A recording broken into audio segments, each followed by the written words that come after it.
Hello guys, welcome to Tech Bro. Hope you guys are having a nice day.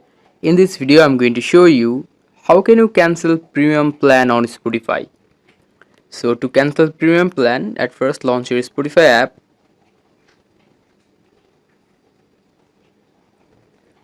Now into your Spotify app, click the top left your profile icon. Now click on settings and privacy, the last option.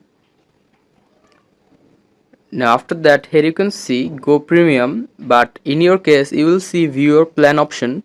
You need to just click on that. In my case I need to just click on go premium because I don't have the premium version.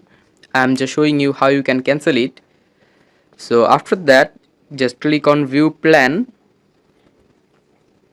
and after that you will see this option, see available plans. Just click on that, and after that here you can see there is option which is called change or cancel, the green one. You need to just click on that, and after clicking that you need to just click on yes cancel, and after clicking on yes cancel your premium plan will be cancelled.